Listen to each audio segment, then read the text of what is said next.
Hi, Ed 200 classmates. My name is Tess Frame.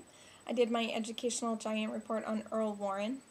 He was born in Los Angeles on March 19th, 1891, and he always wanted to be a lawyer. When he was a kid, he would go listen to the criminal cases at his local courthouse.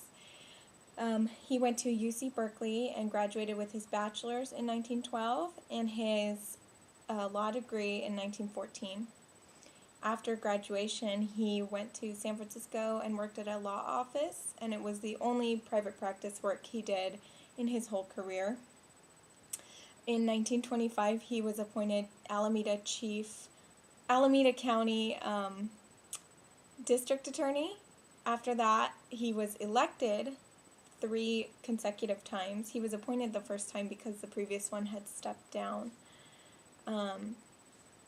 He was then district attorney for 14 years. He had thousands of cases and 0 overturns. Not one of his cases was overturned by a higher court, which is pretty interesting. He kind of developed a reputation as a crime fighter during his duration as district attorney.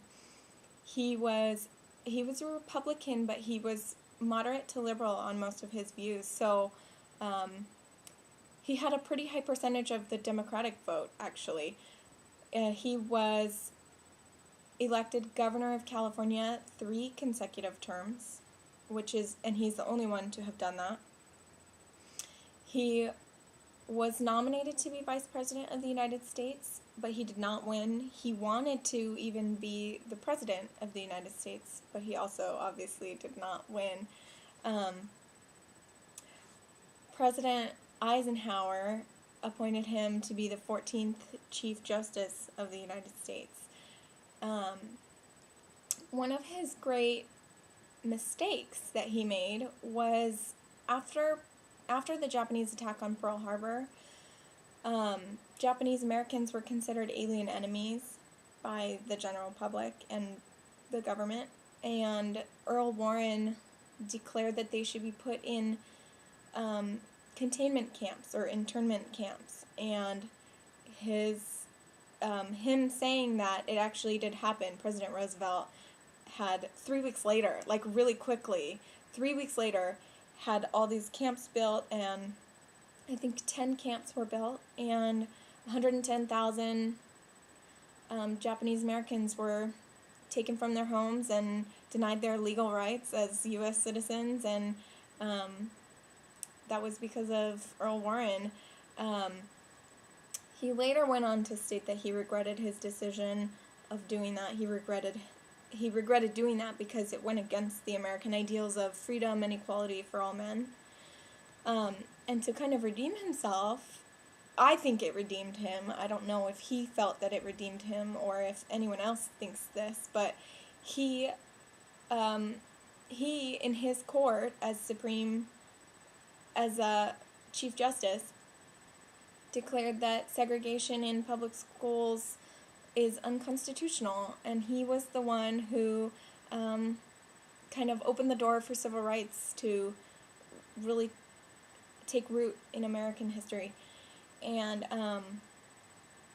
I think it's really amazing what he did for the educational system. This is a legal thing that he did, but he has now exposed children to greater tolerance, and we're teaching tolerance and integration to our youngest citizens, or not yet voting people.